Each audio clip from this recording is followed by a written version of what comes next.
அப்பயே ரசூல்லா வந்து சொல்றாங்க, அதி பின் ஹாத்திம் அப்படிங்கிற வழியில் அந்த சஹாபியை பார்த்து நபி ஸல்லல்லாஹு சொல்றாங்க, இது புகாரில 3595வது ஹதீஸ், நீர் நீண்ட நாள் வாழ்ந்தால் கிஸ்ராவின் கருவூலங்கள் வெற்றி கொள்ளப்படுவதை பார்ப்பீர் என்று சொன்னார்கள். நீ ரொம்ப நாள் வாழ்ந்தேன்னா கிஸ்ராவுடைய கருவூலங்கள் நீ ஜெயிக்கிறத நீ பார்ப்ப.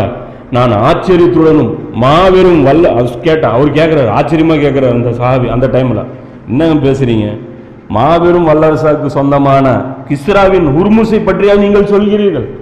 கிஸ்ரானா அந்த சின்னதா வேற ஏதாவது கிஸ்ரா இருக்குங்களா, இல்ல அந்த பெரிய கிஸ்ரா அமெரிக்கானா இங்க எங்கேயாவது இது இருக்கும்ல, பள்ளிப்பாளையம் சொல்லிட்டு சின்ன ஒரு ஊர் இருக்கும், பெரிய பள்ளிப்பாளையம் இருக்கும், தர்மபுரின்னு சின்னது கூட இருக்கும், பெருசு இருக்கும். அந்த மாதிரி கிஸ்ரானா வேற யாராவது சொல்றீங்களா, இல்ல அவரைத்தான் சொல்றீங்களா அப்படிங்கிற ரசூலுல்லாஹ் சொல்றாங்க, இல்ல ஹுர்முஸுடைய மகன் கிஸ்ரா தான் சொல்றேன் அப்படிங்கிறேன். அப்போ இவங்களுக்கே ஜீரணம் பண்ண முடியல இவர் பேசுற பேச்சு. அது மாதிரி நிறைய நடக்குது. அதுவும் அந்த வரலாற்றுல வந்து நம்ம அடுத்தடுத்த கட்டத்துல போகும்போது அது புரியும். ரசூலுல்லாஹ்வுடைய அந்த விஷயங்கள்லாம் வந்து இன்னும் சொல்லல. இங்க மக்கா வாழ்க்கை ரொம்ப சின்ன டீட்டெயில் தான் இருக்கு. ஹதீஸ்கள் எடுத்தீங்கன்னா எல்லாமே மதீனா வாழ்க்கை தான். மதீனா வாழ்க்கை தான் நம்ம ரொம்ப விரிவா பார்க்க முடியும். ஒவ்வொரு போரும் ஒரு நாள் பார்க்க முடியும். அந்த அளவுக்கு விஷயம் இருக்கும். அந்த போர்ல நடந்த காரண காரியங்கள், நடந்த சம்பவங்கள், அது எல்லாமே நம்ம பார்க்கணும். அதுல இருந்து நிறைய படிப்பினைகள் இருக்கு. அப்போ பத்ரு போற ஒரு நாள் பார்க்கலாம், உஹது போற ஒரு நாள் பார்க்கலாம், அகல் போற ஒரு நாள் பார்க்கலாம். அந்த மாதிரி நம்ம இன்ஷால்லா வரக்கூடிய காலங்களில் பார்க்கலாம். இதெல்லாம் நீங்க புரியுதுங்களா?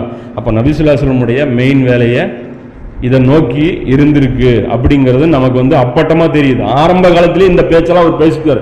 அதாவது ஒரு கட்டம் வரைக்கும் சைலண்டா வச்சு, அதாவது ஃபர்ஸ்ட் நாளே வந்து இதை பத்தி எல்லாம் பேசாம முதல்ல வந்து நம்ம வந்து அதாவது சொல்றோம்ல, இப்போ எடுத்து பேசாதீங்க, இப்பவே வா, இப்போ எடுத்து வெறும் தொழுகை பத்தி பேசுங்க, மக்கள் எல்லாம் தொழுகை பக்குவப்பட்டதுக்கு அப்புறம் அடுத்தது எக்ஸ்ட்ரா ஒரு இந்த வேலையை ரசூலுல்லாஹ் செய்யல. ஃபர்ஸ்ட் நாளே இதையும் சேர்த்து சொல்லிட்டாங்க. அதனால அவரை பைத்தியக்காரரா பார்த்தாங்க. புரியுதா? இங்க வந்து இந்த ஸ்டெப் பை ஸ்டெப் வேலையெல்லாம் இல்ல. மொத்த குரான் நீ இறங்கிருச்சு, எடுத்து பேசு, ஏத்துக்கிறவன் எப்படியும் ஏத்துக்குவான், நிராகரிக்கிறவன் நிராகரிப்பான், அவ்வளவுதான் விஷயம். இங்க ஸ்டெப் பை ஸ்டெப் ப்ராசஸ். இது வந்து நாம் அந்த பிரச்சாரத்தில் பொறுத்தவரை ரசூலுல்லாஹ் வந்து அஜெண்டா முழுமையா வச்சுட்டாங்க. அதாவது அந்த காஃபிர்கள் மத்தியில டீட்டெயிலா வச்சுட்டாங்க. இவங்க தொழுதா மட்டும் ரசூலுல்லாஹ் இவங்களை விட்டுருக்கவே மாட்டாங்க. கிளம்புங்க கிஸ்ராவை நோக்கி போலான்னு சொல்லி ஒரு கூப்பிட்டுருப்பார். புரியுதா?